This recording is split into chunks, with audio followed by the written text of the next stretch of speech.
we have been brought up, it's ingrained in us to have all the answers. I just don't believe that is the most effective way to lead. The power of not having the answer to begin with is even more powerful. So to go in and say, here's the challenge. What do you guys see as a potential solution? I can guarantee they will have suggestions you haven't thought of. I would love to see leaders feeling less needing to come up with a solution up front and asking people to test that than twisting it on its head.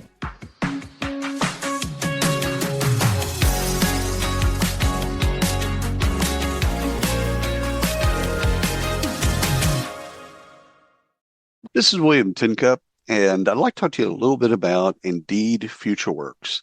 Ryan and I attended the conference last year, and we created a limited series for Indeed where we talked to their customers. Great stories around TA and how they use Indeed to the max. So check it out. It's just Indeed FutureWorks 2024. You could search for it wherever you get your podcasts. Thanks. Welcome back to the Meg and Amy Show. Thank you so much for the support for our show. Please do like and subscribe and add comments. We would love to hear from you and what you'd like to see more of on the show. Today we will be interviewing Dr. Kirstin Ferguson. She is ranked among the top 50 management thinkers globally by Thinkers 50 and winner of their 2023 Distinguished Leadership Award.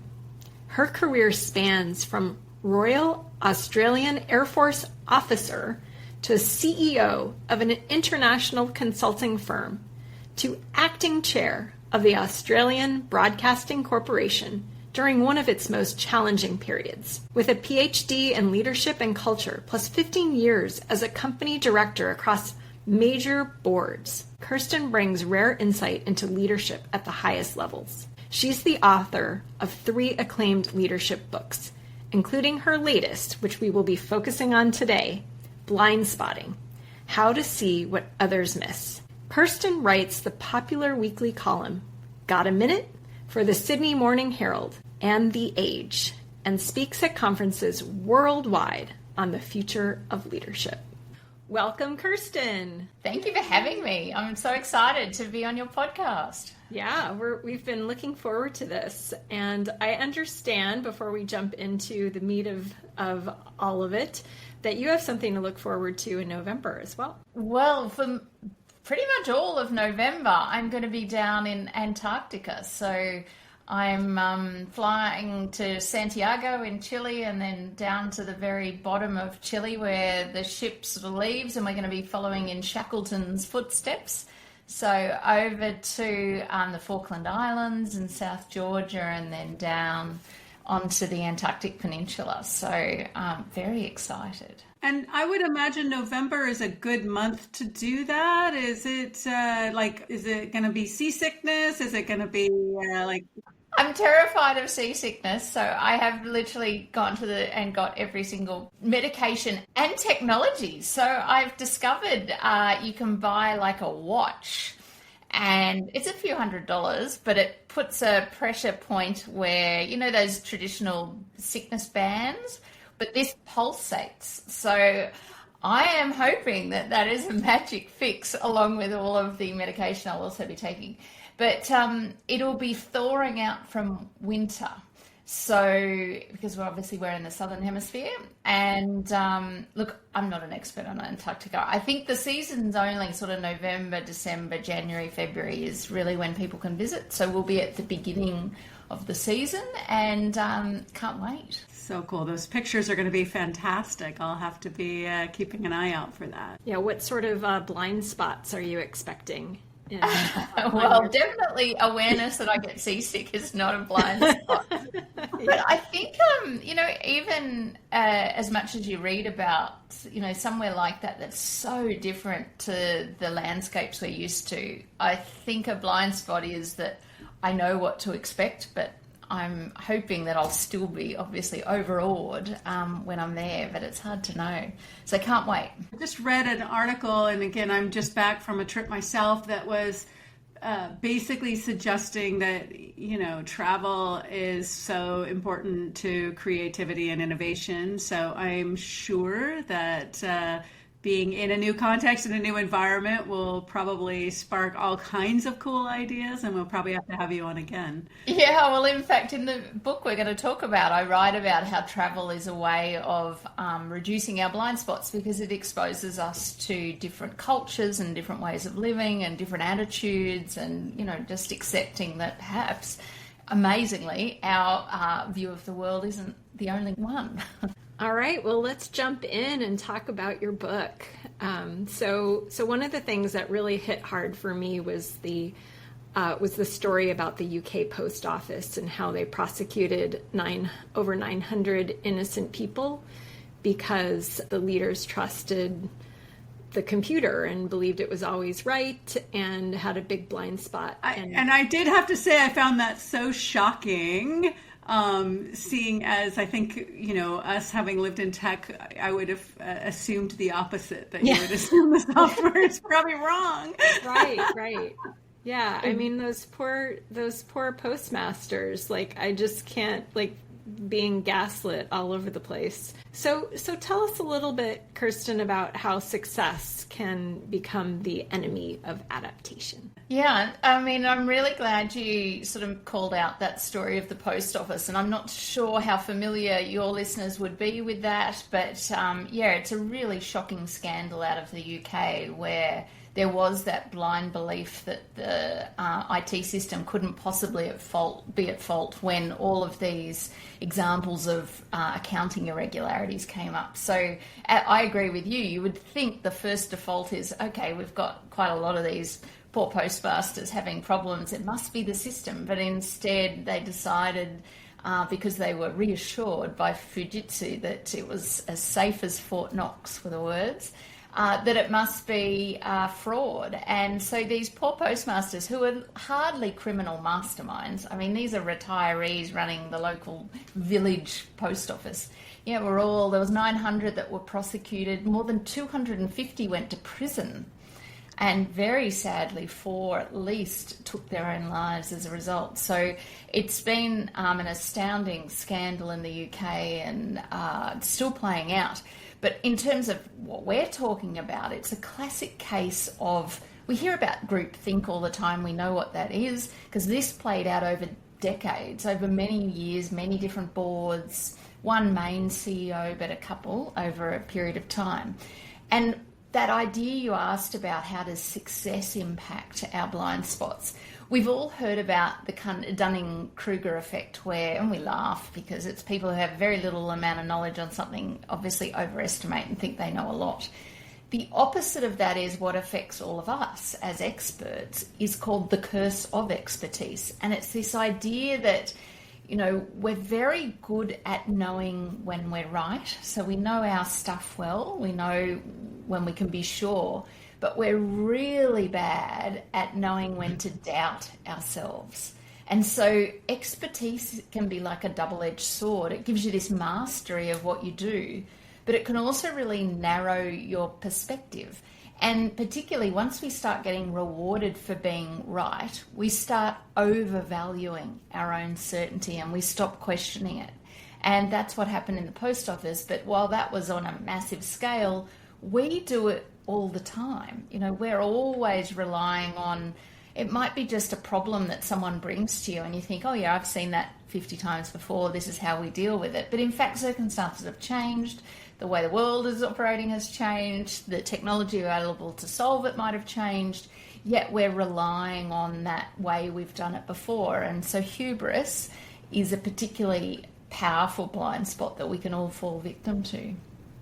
It was a really remarkable coincidence, but I listened to that chapter on a walk the morning after I finished the Netflix series, The Twisted Tale of Amanda Knox. Are you familiar with that? I'm familiar with the story for sure. Yeah. I haven't watched that particular drama yet. It is really good. It's a dramatization, but the tale of Amanda Knox is really about, you know, the police / prosecutor who got this idea of who she was because of how she acted right after the murder. and then decided that she had to have been involved, that she had to have been guilty. And despite all of the incoming evidence, of which there was none that connected her at all whatsoever to the murder, he just could not, stop going after her. And that confirmation bias, really, I mean, that's an extreme example of which obviously she was the victim. But, again, we do that all the time. We've got a project that we really want to see completed. We will find evidence to prove we're right.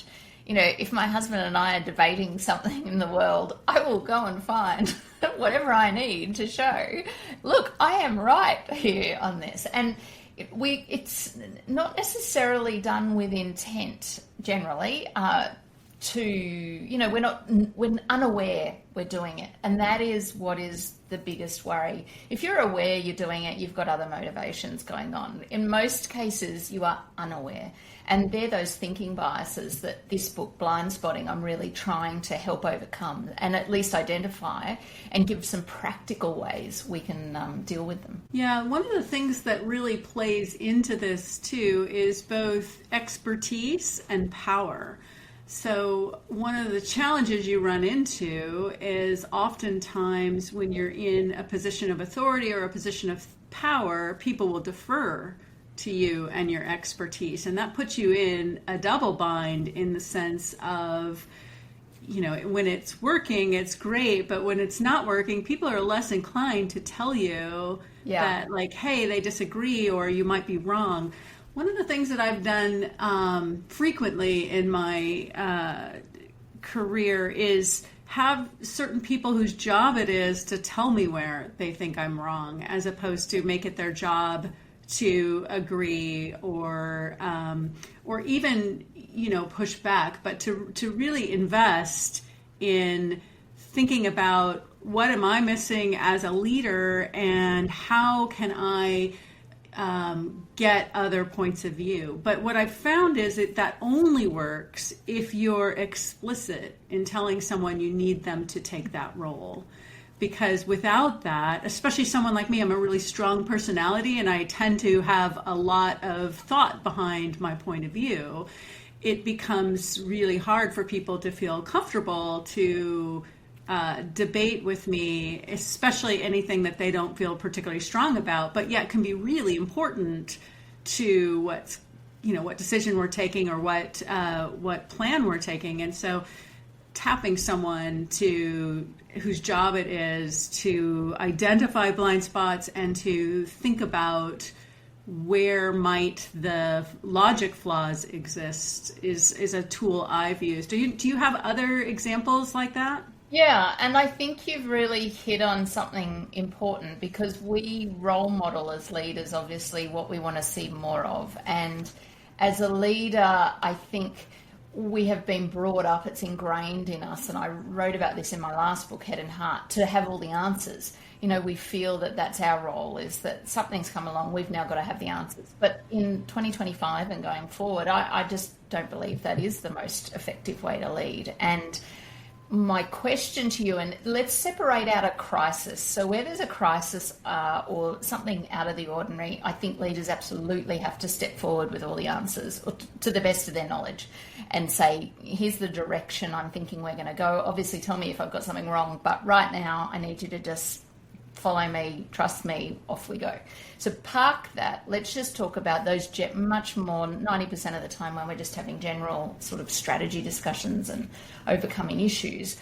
I wonder whether for leaders like yourself, and I'm the same, or most of us are the same because we're ingrained that way, the power of not having the answer to begin with is even more powerful. So to go in and say, here's the challenge. Now, you may in the back of your mind go, I'm pretty sure I know how this is all going to play out because I know how X and Y all fit together and, this is the strategy. But what a learning opportunity to say to the team, here's the challenge. What do you guys, firstly, see as a potential solution?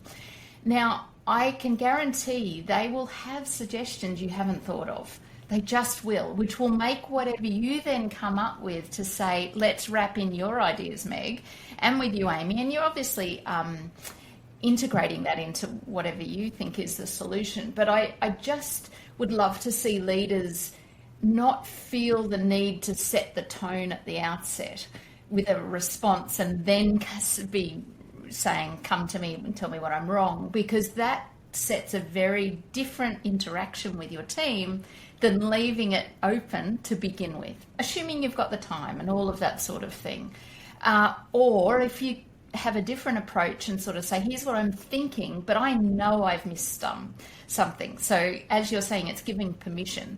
So you're saying, I absolutely guarantee I've missed stuff. I really need you to find it, because Meg, you're excellent at finding my thinking biases. You know when I'm just looking for something so Meg, you let me know this. And Amy, I just always forget to think about X, Y, Z. Can you fill me in? So I think it's a mixture of what you're saying, Meg, but I would love to see leaders feeling less needing to come up with a solution up front and asking people to test that than twisting it on its head. Just to be a little bit of a fangirl here to both of you, the story that you told about Meg in the book was a really good example of this. Do you two want to share a little bit about Meg's that? the expert. I retold her story. So I think Meg sharing, and I agree with you, it's a wonderful example. Yeah. Well, I mean, I lived through it, and I was still rapt at your storytelling in the book. So Yeah, you made me sound way more interesting than it was living in Well, that's my job. So for people that haven't read the book yet and aren't familiar, we at SuccessFactors migrated all of our customers from a series of data centers that had a lot of different delivery data center motions for our customers, and they were creating a lot of challenges for us. But more importantly, underneath all of that, all the hardware that it was built on was coming end of life. So we had to move our customers, and we also knew that strategically we wanted to move them to public cloud infrastructure. But moving a live customer is one thing. Moving a group of customers all at the same time, because it's shared infrastructure in a multi-tenant system, is a coordination project. It had a lot of risk. It was really a great example, both of your point, which is, hey, a leader needs to leave space for the co-innovation of a solution, but also managing all of the energy through that cycle of, there was a lot of fear and a lot of risk and a lot of anxiety, and building against that to get to a good outcome was much more than a technical challenge. It was a human challenge. So the other thing about it too, obviously there was the kind of the amazing part of Meg standing up and saying, like, well, I don't know the answer, but we're going to figure it out together. So that's amazing.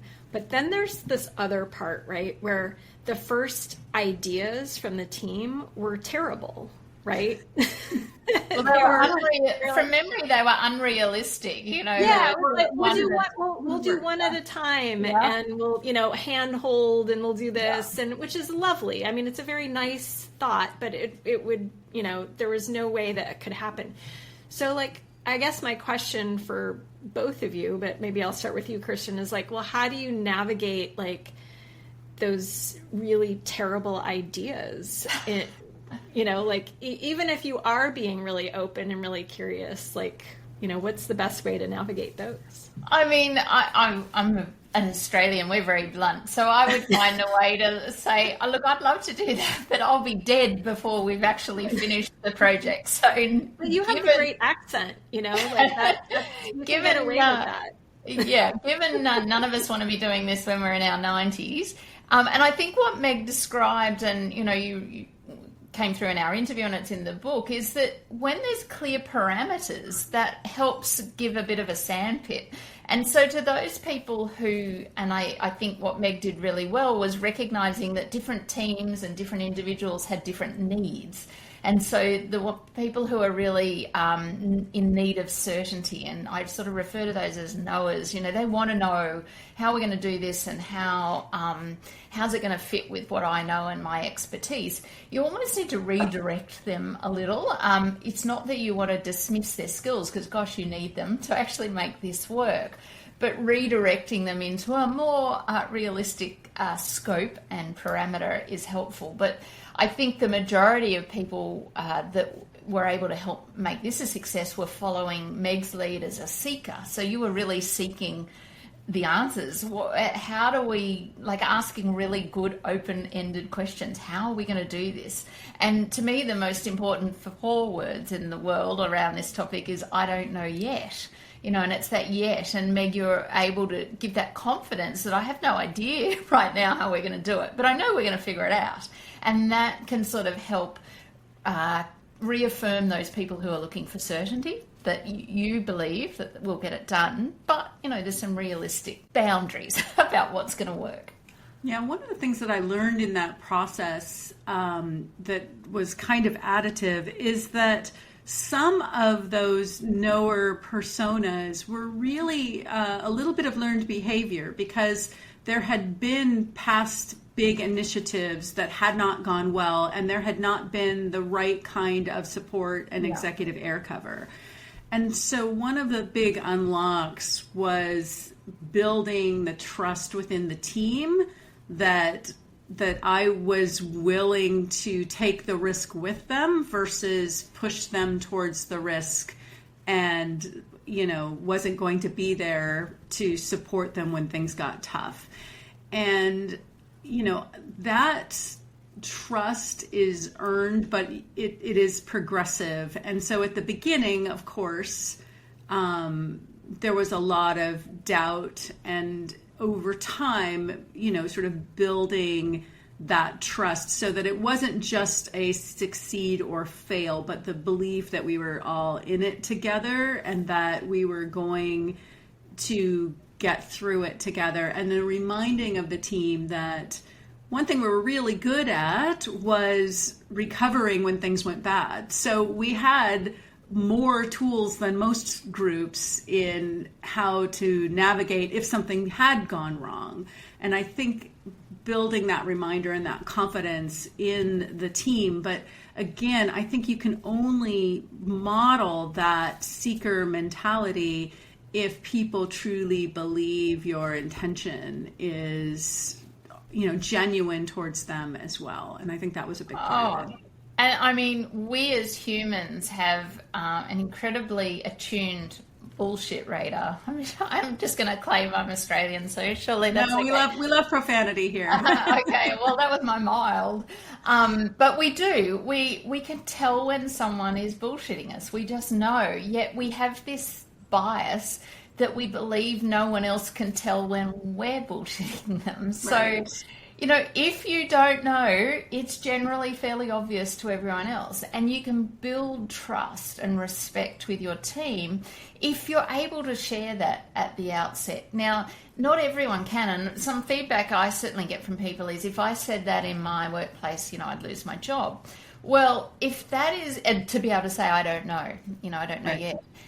If that is the case, then my argument is you've got way bigger problems than this, because you're in such a toxic environment if you cannot be honest about what you do and don't know. Because I know as a leader, I want to know if you don't know. I don't want you to pretend. I don't want you to just nod and tell me I've got great ideas when you actually think the whole thing is going to be a disaster. So being able to role model when you genuinely are not quite sure is incredibly powerful for building trust. And you are right, no one will follow you on this if they don't trust that you are genuine in your knowledge and in your willingness to support them, regardless of how this succeeds or fails. We're in this together, that whole idea. Yeah, getting back to your post office example, how different would things have been if people had the curiosity of hey, this seems odd, something is wrong, what might be the causes?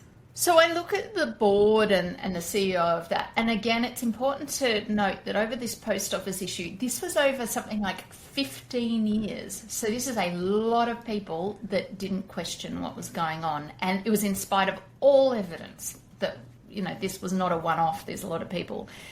I think, imagine the difference if what that board or exec had done is said, what am I missing?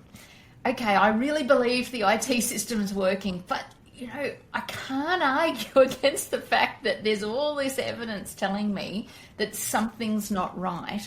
What am I missing? And I think one of the strategies I write about is, seeking out different perspectives. Now, I'm not talking about different lenses of diversity around age and ethnicity. In this context, I'm talking about people that actually disagree with you, going and getting some postmasters.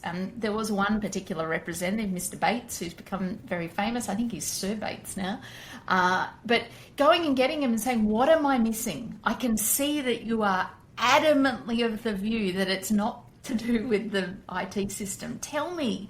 I really need to learn from you. I need to understand. Now, when this happens for us, it doesn't mean we need to change our mind. Now, it would have been great and the post office had they, but let's think about, I've sat on boards, public company boards for 15 years. We do lots of acquisitions and we sit around in a boardroom ticking off our due diligence and risk and reward, and we look at all the returns it's going to get, and we go and make sure we've ticked every box we need to tick. But I can't think of a single time where we've actually gone and sought out someone who thinks this is a really bad idea, someone who believes that this acquisition is never going to work, and then sat with them and said, tell me why. Tell me what you're seeing that I'm not seeing.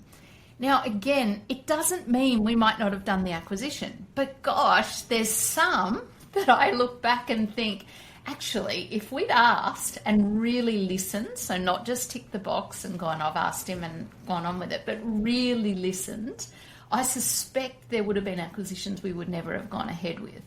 And that's this idea then you're open to acknowledging your limits. It's saying to ourselves, I don't know everything. I'm going to learn from others. And it's not flip-flopping. It's not having a firm view or not. It's about finding that sweet spot in the middle. We've been thinking a lot about organizations, particularly in the AI era, and how to redesign and rethink organizational structures and so on. And you talk a little bit about that in the book, Kirstin, in terms of infusing some of the blind spotting concepts into an organization and what sort of designs and things would make the most sense. Can you share a little bit about that? What are your recommendations thinking about it, more holistically, not just from a single leader's perspective? Well, I think you want to create a culture of seekers, which we've sort of been touching on. And seekers are people who are just prepared to admit they don't have all the answers, and they're curious and they ask questions to gain insight, and, they're comfortable with ambiguity. All of the things that are the reality of what we're working in at the moment and will be. And I think building a culture of seekers means that you obviously create teams where being able to say, I don't know yet, is just the way we do things around here, and it's rewarded. And when someone says it, it's like, oh, thank goodness, great question or great statement. We love seeing that. We recruit for seekers. So Jensen Huang talks about how some of the questions, and I use those in the book, around how he recruited NVIDIA. And it's really about, I think he would get people to tell them about something they're an expert in, and it wouldn't matter what it was, and he would really, challenge them around a question and sort of push back on what they were being taught. And he would wait and see how they responded to that, and whether they were willing to say, yeah, I don't actually know how I would deal with that particular issue. And so I think we can recruit for seekers as well. But then also having it as a corporate value, again, with NVIDIA. And NVIDIA features quite heavily throughout the book. It's the prologue and the epilogue because they're such a strong example of this whole idea. But they've got 5 company values. 4 of them are pretty standard, you'd see anywhere. But the 5th one is intellectual honesty, and that's quite unique. And so you can do all of those sorts of ways, they're just 3, that you can really instill that this idea of not needing to have all the answers is the way we're going to get to the best answer we can. One of the things that occurred to me when I was reading the book is this kind of shift in a person's career. So when when you're rather early in your career and you're in a meeting or you're in some sort of public forum, you really need to learn to speak up and to make statements and to give some knowledge, right, in order to be seen as credible and to be given more promotions, etc. And then at a certain point, as you gain power and influence and become a leader, you really need to step back and you need to start to listen a lot more, open up the space to the people in the room, ask the probing, open-ended questions and that sort of thing. At least that's kind of what I've found. So how do you take that frame and apply knowers and seekers and advise people, right? Because it's maybe a little bit dangerous at the beginning of your career to just always be asking questions. I don't know. What do you think, Kirstin? You've really hit on I think a really key issue for us as leaders. That I agree. That was my experience early in my career. The thought of being someone who's saying, "Look, I don't know how to do that." That's the last thing you wanted to do, especially if you're in a male-dominated environment. You're trying to establish your credibility. So what we have done traditionally in organisations is reward knowers from day one. We want those, graduates to be knowers. And so we're teaching them that's how you get ahead because, we want you to know. And then somehow they're supposed to miraculously, shift that whole way of leading into, now I'm comfortable to just, ask questions. I would much rather, and I'm not putting the responsibility on the junior employees at all. This is on our middle managers, on senior managers, senior leaders. It is astounding that we expect the most junior people to know everything about their job when the reality is they know the least. And so wouldn't it be marvelous if what we said to our new graduates was, I know you don't know, and that's okay, because we've recruited you based on the potential we see in you. We know that you're going to learn this stuff. That's a given. What I'm much more focused on now is helping you become the best leader that you're going to be able to become. So ask me any question. I want you in a meeting to tell me you don't know because you haven't seen this, because I know you haven't seen it before. So ask.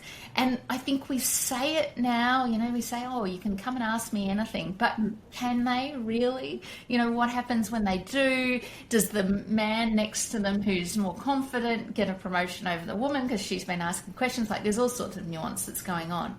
So I think fundamentally we need to change the way we promote and celebrate the people in our organisations away from those that just know everything to those who are much more well-rounded and self-confident from day one. Because it takes an enormous amount of confidence to say, look, I don't know yet. And so it's easier when we're more senior. But gosh, how impressive if you see it in someone who's just beginning their career. And if we could reward that, how powerful it would be. I remember the moment that I realized that most people were really uncomfortable saying they didn't know something. And it was such a shock to me because it just seemed so natural. I think, again, it just came so naturally to me that I was completely shocked that everybody was pretending. And I had this epiphany. So we were at PeopleSoft. We had been acquired by Oracle. I did what I tended to do, which was try to figure everything out, which in fairness involved me annoying a lot of people because I would go around and I would be asking everybody, how does this work? How does that work? How does this work? How does that work?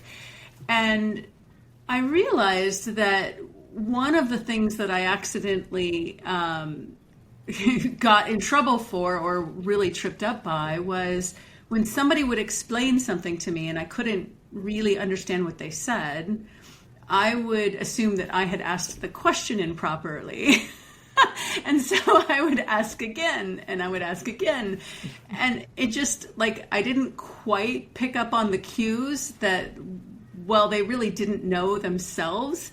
And I was accidentally making them feel really stupid because they were doing everything in their power to not say, I have no idea. Instead, they were trying to sound like they did know what they were doing. And but imagine, so sorry to interrupt, but imagine if that leader had said to you, that is a great question, Meg. I have no idea. No one's ever asked me that. Let's figure it out together. Totally. You would feel $1 million because you're this junior person who's actually hit on a great question, and they would build trust with you that you know you can go to them. Sorry to interrupt. Yeah, no, completely. And so, after a while, I built this rule for myself, which again, this is the younger me and how I used to understand the world, was I get to ask somebody the same question twice, 2 different ways. And if after the second time their answer makes no sense, the responsible thing to do is to go ask a different person because when I ask the third time, I guarantee that I end up on the list of people they never want to talk to again. You have hit on something though that really anyone who's listening that's now going to go out and say I don't know yet every meeting, that is not the answer. So equally important is the skill of being able to read a room. So it is not effective for a leader to every single meeting say, I don't know yet. Like that's not in the way you're going to proceed or be able to lead effectively. There are times, as I said earlier, when it's a crisis, when there's a situation where you need to actually strap in all that expertise and knowledge you've got and off you go. So you must be able to read a room. And I'm suggesting that there is a lot of occasions where the opportunities are missed to be able to build trust and respect with those you lead, where the power of saying I don't know yet is ignored. And you've given a classic one as a junior employee where that person could have really made a difference when they didn't know. And the same when there's, a curly problem that you're having to deal with or overcome like you had to do with your strategy. But you must be able to read the room. And that is something that overlays everything that we're talking about. I mean, so reading the room, I think this is a topic that is fascinating to us because it's, all the behavioral psychology and how to influence people. So what are some of the signals that you've learned to watch for to identify those moments and how to I'm so glad we got onto this. So I write about this a lot in Head and Heart, my earlier book, and I called the skill perspective. And of the 8 attributes of leading with the head and heart, this one has the most special qualities. So something like 30,000 or more people have done a scale I built with a university. We can measure and cut and analyze the data, and this particular skill of being able to read a room. And what it is not only being able to read. I'm obviously not talking about a physical room, it could be, but it's your team or the culture of the organization you're in, your industry, whatever it might be.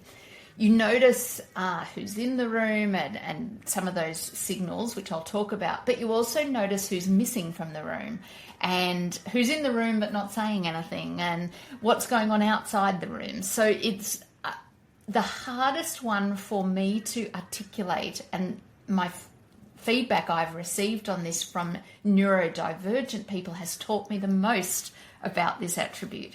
So I am neurotypical. I wrote the book in a neurotypical way, thinking I know that I have this skill, and I can't even tell you how I do it. But those of us who are good at reading a room, get them to tell you how they do it, and it's hard to know because it's a sort of innate skill where yes, it's body language, but it's also wide reading you're doing outside of the room, and that you're able to sort of apply. You can look at trends, you're thinking about a few steps ahead. It's really hard to articulate. For people who are neurodivergent, who I was so grateful I heard from after I'd written my last book, they were like, this is on a different planet. I don't even know what you're talking about. This is not a natural skill for people who have some different types of neurodivergency. And so it's a really hard one to teach. So I'm hesitant when you ask the question, what does it look like? It will look different for everyone. But what it essentially means is being conscious of the room you're entering. Is this a crisis situation? That's the most basic thing. Then that is a room where I need to lead from the front. Is it a situation where I've got a brand new employee who is nervous to ask me anything at all, and I need to make sure I'm reassuring them that not knowing is great? Is it a situation where we've got a competitor breathing down our throat and I need to be assessing the room, the big room that we're in? So I don't know exactly how to answer your question, Amy, and I have worked on this for a long time, but it's a primary answer of sense making. And for some of us, it's easier. For others, it's not. But it's something I think is essential. This was one of my favorite topics, and it is so important. I've obviously spent a lot of time trying to your other point, really think about how to help people develop this or help them understand this. And I like your context of the fact that it's both the contextual of why are you there and what is happening around you, what's happening in the business, what's happening in the stakeholders, etc. But I also think there's an element that I've come to learn over time, which is also the individual personality quirks of key stakeholders as well. And this, I tend to go to the context of emotions or data. So when you learn to listen as a leader, you should be listening not just for words, but you should be listening for emotion. And when I say emotion, I don't just mean when things get tense, but where do people get enthusiastic? Where do their eyes light up? Where does their energy and their joy emerge? And also, where does their fear and their anxiety emerge? And that gives you more tools for sense making to put in context how people are responding, as well as what do they need. Because again, if you really think about, a lot of the emotion is tied to how people get their needs met. And if you recognize that as a leader, your job is to make sure people are well equipped to do what you need of them, understanding what their needs are really is a big part of that overall picture. And whether those needs are people above you, your stakeholders, your customers, whatever, or whether those needs are people in your team, what they need from you as a leader in that moment. And being able to get that signal and then process and use that signal to the good, to me, creates a lot broader set of skills to affect both change as well as to just get things done. Because if you can help people feel heard and supported, and if you can help them get their needs met, you're going to have a higher probability of working together to get something big done. 100%. And the data supports everything you've just said. So I mentioned that perspective came through our research as sort of this special quality. It was next most highly correlated with empathy. So if you have empathy, high levels of empathy, you are able to sit and have a meeting and be able to put yourself in the shoes of that other person and go, what's important to them right now? Do I need to reassure them? Do I need to excite them? Are they dealing with stresses outside of work that I need to, help at work, take off them, whatever it is. So everything you said really resonates. So Kirstin, I was thinking that it would be fun, maybe as the last thing that happens on the podcast, is to talk about your personal story around blind spotting. And so I think it has something to do with remote work. I literally wrote the book on blind spots, and I still have them daily, multiple times a day. Yeah, because, so tell us more about that. Shock horror, I'm human, so it's a natural part of living. But I mean, this is just a really classic example in that when COVID first happened and we all started working from home, I was cheering. You know, here I am, a woman in my 50s. I'm like, I don't ever want to go into an office ever again. I can sit at work barefoot and do this virtual stuff. Woohoo. So I became quite a zealot for it. And I write a weekly column in our major national papers. And I was, you know, let's make it available for everyone who wants to be able to. Over time, having watched, you know, my daughters who are in their 20s, but also hearing from readers and other people who have a very different experience to me, I realised how much they were losing by not being in the office. You know, those mentoring moments, the ability to learn, the water cooler, you know, conversations, all of that stuff that I wasn't valuing as much anymore because of the stage I was at in my career was obviously still very important for others. And so it was an example of where I haven't changed my mind on working from home completely, but I've definitely had to temper it a lot. I've had to, you know, understand that my perspective was merely one, and in fact, nothing's ever as neat and tidy as we like to think. And so it was just a blind spot about, you know, where my position was and feeling a bit self-interested and wanting everyone to make sure my situation never changed. But there's other things. It doesn't mean you have to change your mind. And I said that earlier. You know, marriage equality, I'm pro-marriage equality. It wouldn't matter how much evidence I was given from someone who believed something different. I'm never going to change my mind on that. You know, it wouldn't matter. But then there's topics that are quite polarizing that, you know, I'm aware that I am just one person with one person's lived experience. And, you know, I look at the views others have that feel so different to my own. And I think, imagine if we all at least went into conversations willing to listen, willing to say, well, tell me why you feel so strongly about that. Again, it doesn't mean I'm going to change my mind on some values-led, you know, views that I have, but I'm willing to acknowledge I may have a blind spot about that person, about their views, and so views I form about them because of views they have. You know, there's all sorts of things that get tied up. And I just, you know, imagine if the world, everyone went into all of these difficult situations feeling that way, I think could help. That would be so powerful. I read something recently and I sent it to my daughter. So my daughter's recently graduated college and is looking for a job and going through all the fun of the job market right now. And I saw something where someone said that, you know, career advice from parents is not helpful, and not just for the reasons that we think, but because when we were graduating college and looking for jobs, the world was very different. The things that were important were different. The way that you prioritize and stand out is different. And while we all think we've been paying attention, it's just blind spot. Not the thing. Yeah, it's a complete blind spot because it's not the same. Like, we think we pay attention because we hire people and whatever, but we haven't sat in those shoes for a long enough period of time for the world to have changed. And so the suggestion was to people that were looking for jobs is, don't talk to someone who's already been working for 10 or 15 years. You're going to get advice that does not actually help you, and in fact can be the opposite of what's useful.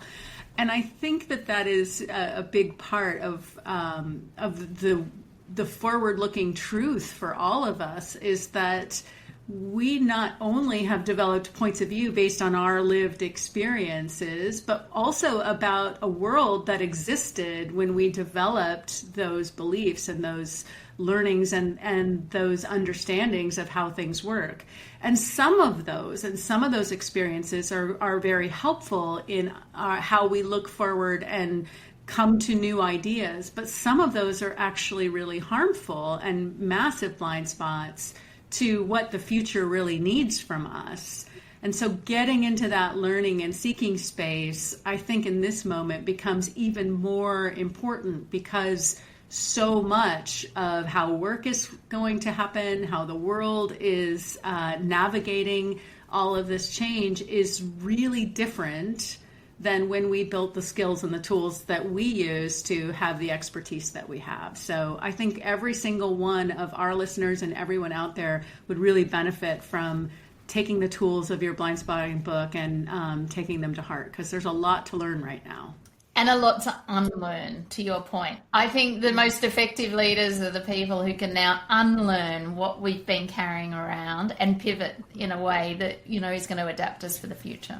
And maybe we can conclude on your quick advice, which your 3 things. Be honest, be curious, and be flexible. And you've got to do all 3. It's not enough to just be honest that, I don't know the answer. Let's be curious then to find it, the objective truth. And then if it's warranted, be flexible enough to change your mind. Keep your mind open. And where can people find your book? Because I'm not in the US, it's very hard for me to discover. But start with Amazon. Everything seems to start with Amazon. I got it on Audible. Oh, there you go. It was lovely that you narrated it, because that was fantastic. It's fun. Well, it's currently being translated. It's quite bizarre for China, Taiwan, and Hungary. Who knew Hungary was? So I have to find an excuse to go to just Hungary. for I can't wait to see what blind spotting is in Hungarian.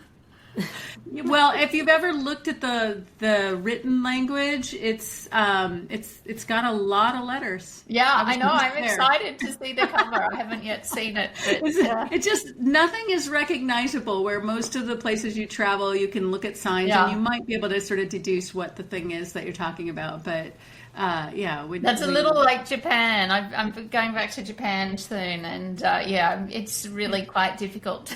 Lots to learn. Well, thank you so much for spending time with us. Congratulations to Thank you very much for having me. All right, you ready? Leadership Corner. How much, if at all, should one consider the external factors of what's happening when pursuing other opportunities? As an individual contributor, I know the value that I can bring to an organization. I've been considering a transition to leadership, but we're in times of financial uncertainty. Would it be smart of me to plow forward with trying to make that transition and potentially end up in a situation where I'm deemed less valuable than when I was an IC and exposed to being riffed? Big question. So, when people ask me these types of questions, I really do like to get a little calibration of their own ambition and, sense of risk takings. But in the absence of that, I'm just going to have to go with how I would feel in this situation, and then hope that the listeners can plus or minus based on their own situation. Because what I hear in this question is a very conservative, risk-averse take.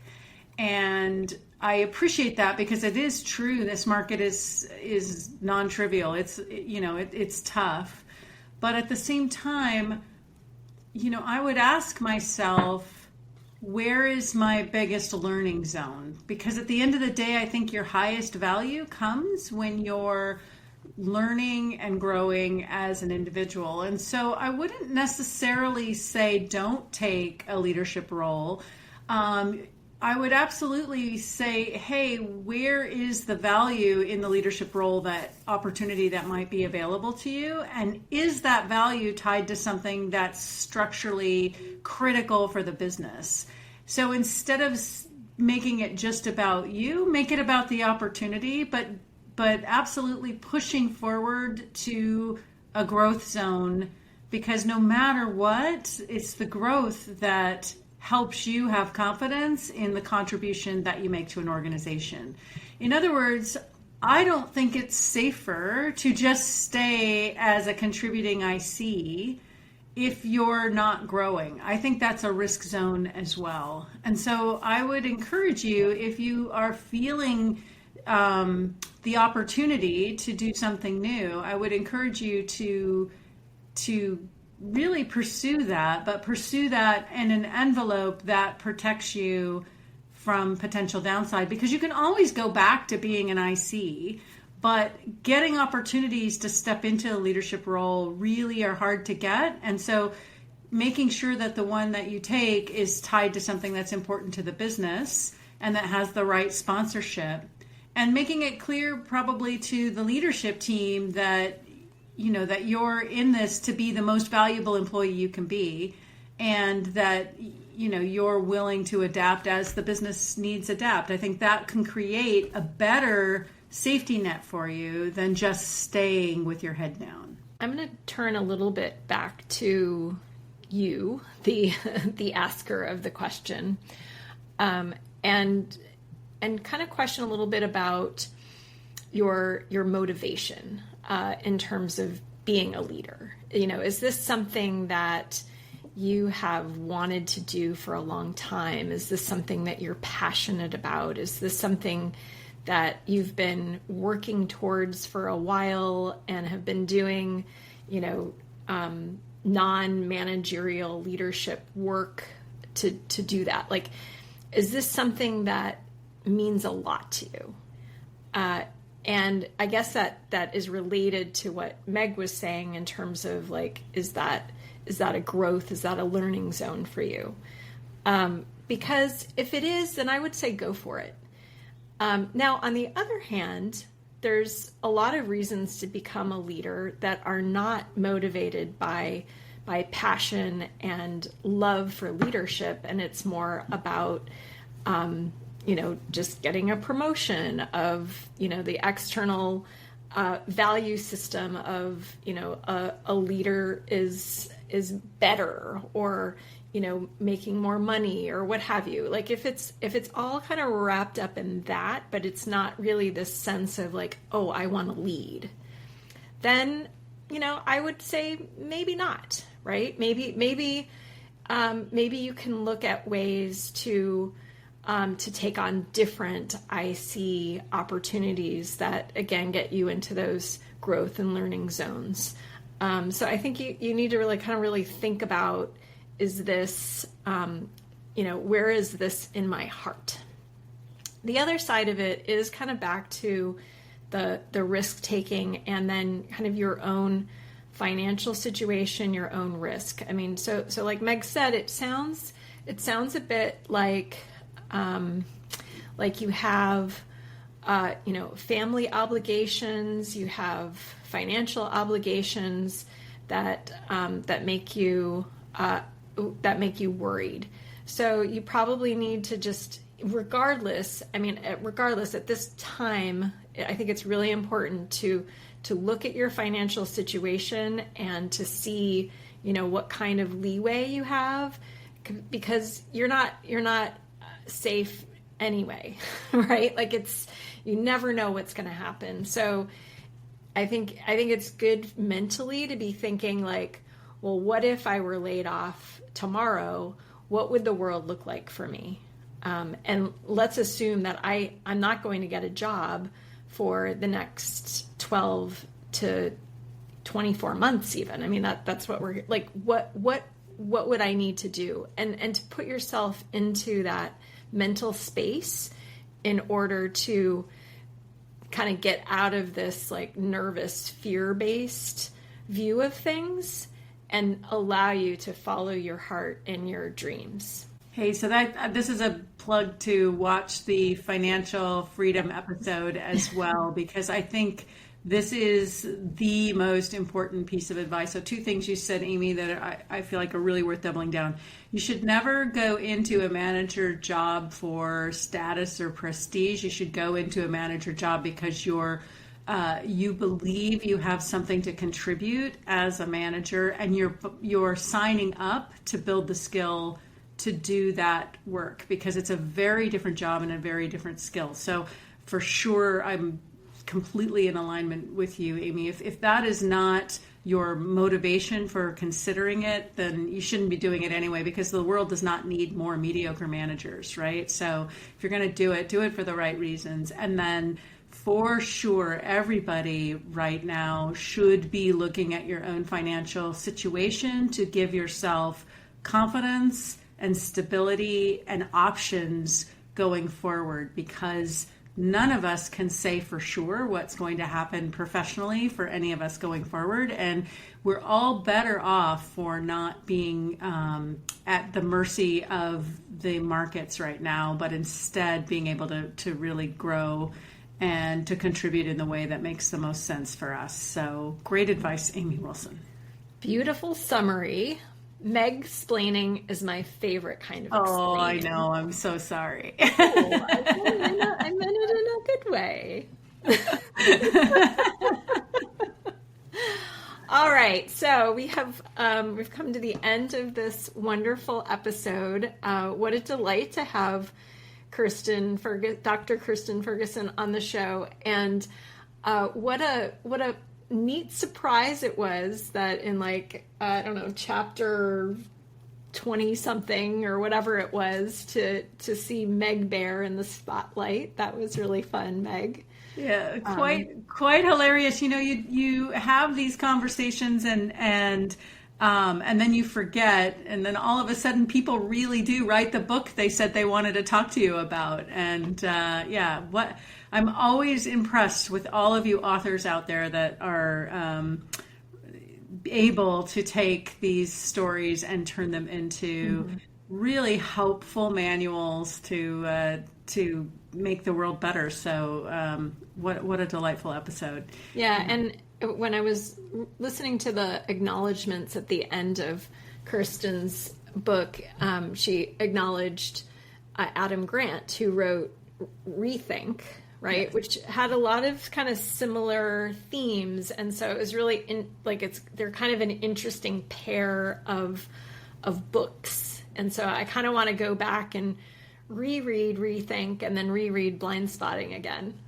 Yeah, I really think that these kinds of turning aside the definition of knowing into the definition of seeking, I just love that framing. And I just believe it in my core that when I talk about us inventing the future, that it has to be a team sport. I just don't think we survive in this future being know-it-alls. I just don't think it works. So it's great book to read, but also a really important mindset to take seriously, to ask yourself, what are you missing? It's just a really important reminder. So should we do it? Let's invent the future together, everyone. I believe in us. Let's make every day count. Thanks so much for your support, everyone.